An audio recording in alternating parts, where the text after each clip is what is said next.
কৃষকের রূপান্তরের আলো নিয়ে কৃষি গবেষণা ফাউন্ডেশনের সার্বিক সহযোগিতায় চ্যানেল 24 এর সাপ্তাহিক আয়োজন কেজিএফ রূপান্তরের কৃষিতে স্বাগত জানাচ্ছি আমি ফয়জুল সিদ্দিকী।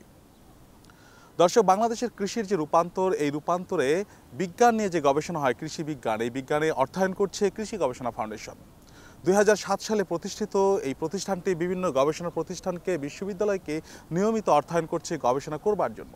গেল 17 বছরে এই প্রতিষ্ঠানটির অর্জন কি, সেই নিয়ে আমরা কথা বলবো আজকে। আর এই জন্য আমাদের সাথে অতিথি হিসাবে আছেন এই প্রতিষ্ঠানটির বর্তমান নির্বাহী পরিচালক জনাব ডক্টর নাথুরাম সরকার। আপনাকে স্বাগত জানাচ্ছি আমাদের অনুষ্ঠানে। আপনাকেও স্বাগতম। আমরা এই যে 17 বছরের গল্প, আপনাদের যে জার্নি, এই জার্নির সফলতাটা আসলে কোথায়? আমরা কি বলতে পারি যে এই 17 বছরে কেজিএফ এই অর্জনগুলো করেছে? যদি আপনি একটু আমাদেরকে জানান। 2007 সালে যখন কেজিএফটা শুরু করা হয়, তখন এটা এনএটিপি প্রকল্পের আন্ডারে শুরু করা হয়। তখন আমাদের যে মানি ছিল, সিড মানি ছিল, ধরেন $3.5 বিলিয়ন আর কি। সেই মানি দিয়ে, সেই অর্থায়ন দিয়ে আমরা শুরু করি এবং সেখানে এনএটিপি ফেজে আমরা প্রথমে প্রায় 280টা প্রযুক্তি, কিন্তু বিশেষ করে তখন সময় আমাদের, আপনারা শুনে থাকবেন যে সিজিপি আর কি, কমিশন রিসার্চ গ্রান্ট আর কি, কমিশন রিসার্চ গ্রান্ট প্রজেক্ট, আমরা বিজ্ঞানীদের এই প্রজেক্টটা অর্থায়ন করেছিলাম ওই ফান্ডের আওতায়। এবং সেখান থেকে আমাদের যে অর্জন ছিল, সেখান থেকে আমাদের প্রায় 65টার মতো টেকনোলজি তারা আমাদের বিজ্ঞানীরা, আমাদের অর্থায়নে আমাদের বিজ্ঞানীরা বিভিন্ন বিশ্ববিদ্যালয়, আমাদের যারা গবেষণা প্রতিষ্ঠান আছে নার্সভুক্ত এবং বিশ্ববিদ্যালয়ের প্রফেসররা, তারা এই প্রযুক্তিগুলো মানে উদ্ভাবন করেছে। ফার্মারের কাছে, কৃষকের কাছে বা খামারির কাছে বা মৎস্য খামারি যারা আছে তাদের কাছে এই প্রযুক্তিগুলি কি আদৌ গেছে কিনা? আগে তো ইন্ডিভিজুয়াল প্রজেক্ট আমরা দিতাম, তারপরে আমাদের কিছু ম্যানেজমেন্টের পরিবর্তন নিয়ে আমরা ভাবলাম যে হ্যাঁ, আমাদের এরিয়া অনুসারে কোঅর্ডিনেটেড প্রজেক্ট, আমরা যাকে বলি কোঅর্ডিনেটেড রিসার্চ প্রজেক্ট দেবো। যেমন হিলের জন্য একটা কোঅর্ডিনেটেড প্রজেক্ট আমরা দিয়েছিলাম। সেই প্রজেক্টের আওতায় আমরা বেশ কিছু টেকনোলজি ওখানে অ্যাডপ্টেশন করেছি। যেমন ধরেন, আমরা কটনের যে তুলা, আপনি জানেন যে তুলা একটা ডিফিকাল্ট টাইপ অফ ক্রপ। আমরা কি করেছি, তুলার সাথে যাতে অন্য ফসল চাষ করা যায় বা ভেজিটেবল চাষ করা যায়, সেই ধরনের প্রযুক্তি আমাদের হিল মানে কটন ডেভেলপমেন্ট বোর্ডের মাধ্যমে আমাদের বিজ্ঞানীরা এটা ইন্ট্রোডিউস করেছে। মানে হিল ফার্মিংয়ে হিল ফার্মিংয়ের আরেকটা টেকনোলজি আছে, সেটা হলো আমাদের সুগার। আপনি জানেন যে সুগার সাধারণত প্লেন ল্যান্ড হয়, কিন্তু আমরা চেয়েছি যে হিলের একটা বিশাল এরিয়া রয়েছে যেখানে সুগার মানে কাল্টিভেট হতে পারে, specially for the chewing sugar, এবং সে সুগার দিয়ে যাতে গুড় উৎপাদন করা যায়।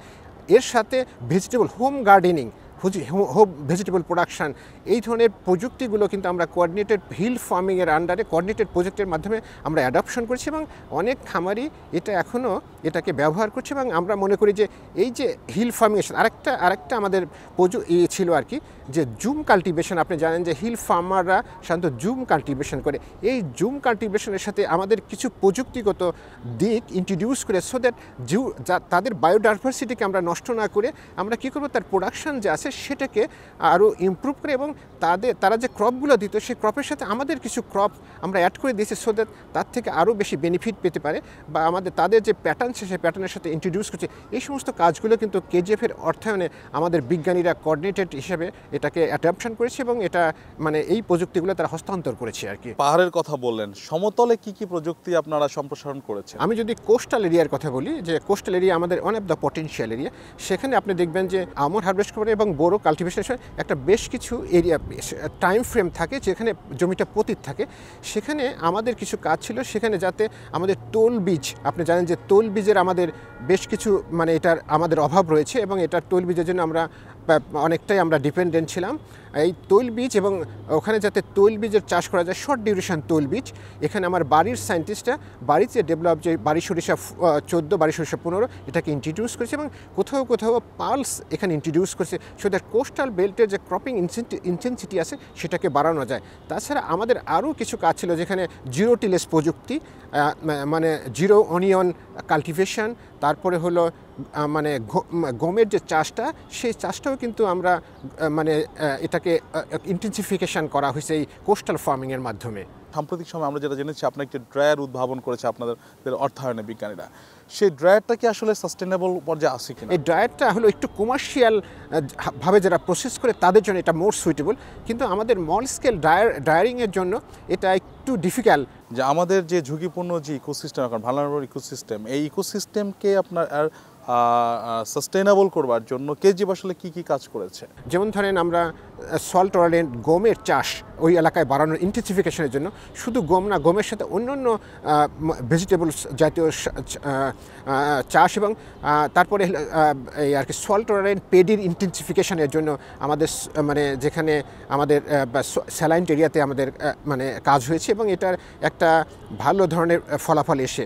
সিমিলারলি আপনি জানেন যে আমাদের দেশে যে হাওর এলাকায় যে কাজগুলো হয় তার মধ্যে আমাদের বিজ্ঞানীরা বিড়ির বিজ্ঞানীর মাধ্যমে আমাদের দুটো জাত আর কি ধানের জাত শর্ট ডিউরেশন কিন্তু কোল্ড টলারেন্ট এই দুটো জাত তারা ডেভেলপ করেছে এবং এটা যাতে আমাদের পরবর্তীতে আরও একটা দুটো ট্রায়াল দেওয়ার পরে এটা কিন্তু খামারিদের মাঝে চলে যাবে।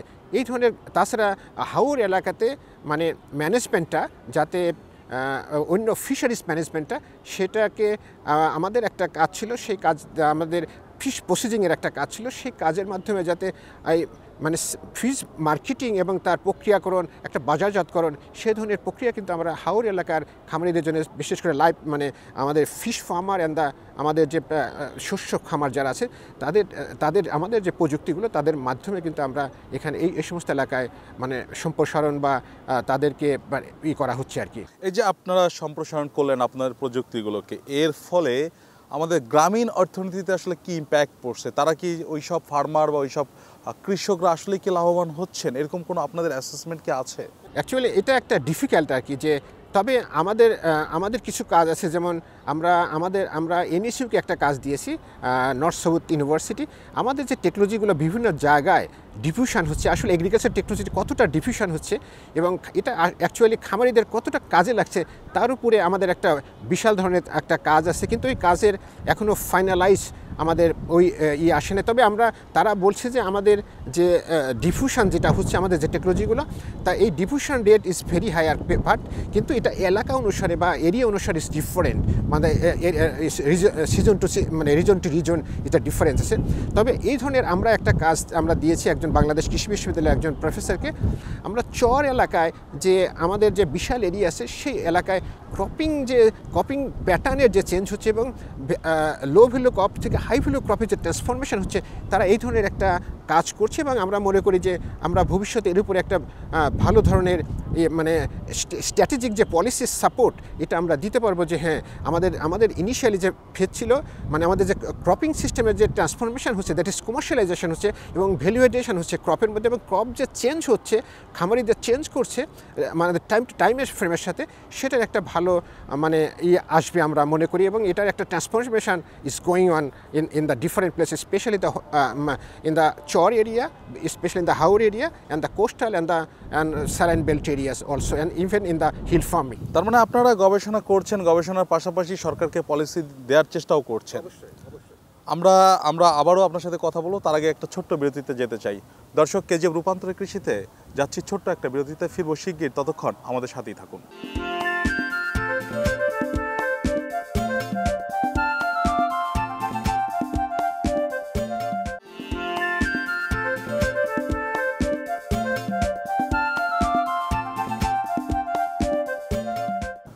দর্শক, বিরতির পর আবারও স্বাগত জানাচ্ছি কেজিএফ রূপান্তরের কৃষিতে। আমরা কথা বলছিলাম বাংলাদেশের কৃষির সমসাময়িক অবস্থা নিয়ে। এজন্য আমাদের সাথে উপস্থিত হয়েছেন কেজিএফের নির্বাহী পরিচালক ডক্টর নাথুরাম সরকার।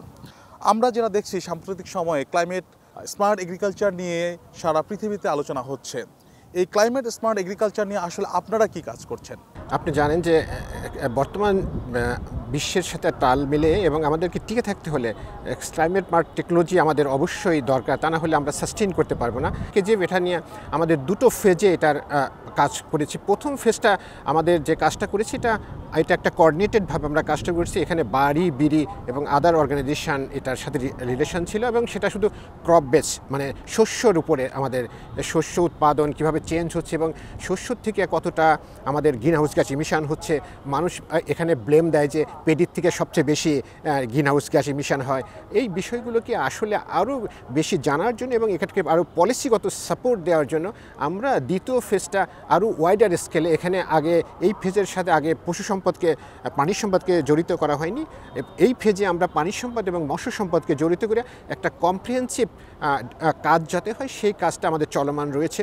তবে ইতিপূর্বে আমাদের বিজ্ঞানীরা তারা দেখেছে যে একটা ধান পেডির থেকে একটা আমন ধানের থেকে কী পরিমাণ মিথেন ইমিশন হয় এবং একটা বড় ধান থেকে কী পরিমাণ মিথেন ইমিশন হয়, এই বিষয়গুলো আমাদেরকে ডাটা তাদের দিয়েছে এবং আমরা এটা একটা কম্প্রিহেন্সিভ ডাটা। এই বিষয়ে আমাদের বোর্ড, আপনি জানেন যে আমাদের একটা বোর্ড আছে এবং একটা জেনারেল বডি আছে, তাদের মাধ্যমে একটা ইনস্ট্রাকশন আছে। আমরা কিছুদিন পরেই আমরা একটা ডায়ালগ করব এটাকে আপনাকে মিডিয়াকে জানানোর জন্য, সো দ্যাট এটা আরও মোর ভিজিবল হয়। আমরা যে কেজিএফ যে এই কাজটা করছে এটা মোর ভিজিবল করার জন্য এবং এটার থেকে আরও পলিসিগত সাপোর্ট, যাতে আমাদের যারা পলিসি লেভেলে আছে তারা এই বিষয়গুলো বুঝতে পারে, আত্মস্থ করতে পারে এবং they can participate based on that. তারা যে আমাদের বিভিন্ন সময় তারা COP20-তে COP21-এ তারা যে পার্টিসিপেট করে, আমাদের যারা পলিসি মেকার আছে আমাদের ওই পলিসি মেকাররা যাতে এর থেকে আমাদের দেশে যে অ্যাকচুয়াল ভ্যালুগুলো আছে সেটা জানতে পারে, সে বিষয়ে কেজিএফ কাজ করে যাচ্ছে এবং আমরা অতি শীঘ্রই এই বিষয়ে একটা ডায়ালগ করব।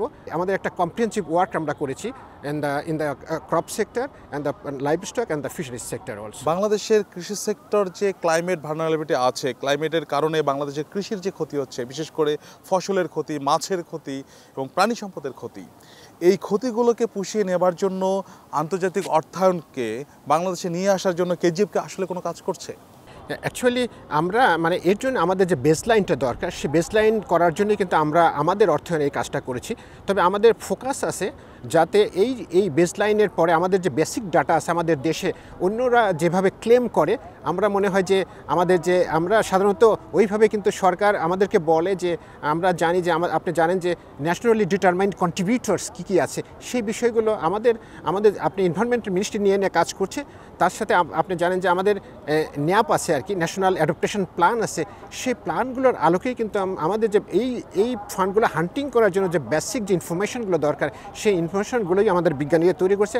আমার মনে হয় যে কেজিএফ আমরা এই বিষয়ে পদক্ষেপ নিতে পারবো যে কীভাবে আমরা বাইরের সাথে কোলাবোরেশন করে আরও বেশি ফান্ড, যেমন ক্লাইমেট ফান্ড আছে বা আদার্স গ্রিন ক্লাইমেট ফান্ড আছে, এই ফান্ডগুলোকে যাতে internationally collaborate with the KGF, এই পরিকল্পনা কিন্তু আমাদের আছে, সো দ্যাট আমরা ফিউচারে এই দিকে আমাদের based on that our findings we can go for the international collaboration. আপনি যেমনটি বলছিলেন যে পাহাড়ে আপনারা কৃষি নিয়ে কাজ করছেন, বাংলাদেশের মোট আয়তনের 1/10 হচ্ছে পাহাড়। তো পাহাড়ে কিন্তু বায়োডাইভার্সিটি বা জীববৈচিত্র্যের একটা আধার বলতে পারি আমরা। এখানে অনেক ধরনের জীববৈচিত্র্য রয়েছে যেগুলো আসলে কৃষির কারণে হয়তো ক্ষতিগ্রস্ত হয় বা হচ্ছে, এরকম কথাও আছে। সেই বায়োডাইভার্সিটি বা জীববৈচিত্র্যকে ঠিক রেখে তো আমাদের এই যে পাহাড়ে যে সকল প্রাণী রয়েছে, এই প্রাণীগুলোকে রক্ষা করে কি কৃষির অ্যাডাপ্টেশনটা কি সম্ভব কিনা পাহাড়ে? অবশ্যই, adaptation one of the major criteria, adaptation mitigation একটু ডিফারেন্ট আর কি, এবং রিলিজিয়ান ক্লাইমেট রিলিজিয়েন্স এবং অ্যাডাপ্টেশন, এই বিষয়টাই কিন্তু আমাদের জোর দিতে হবে, সো দ্যাট আমাদের যেখানে সম্পদ আছে বা যেখানে আমাদের রিসোর্স আছে, ডাইভার্সিটি আছে, সেই ডাইভার্সিটিকে অবশ্যই আমাকে ধরে রাখতে হবে।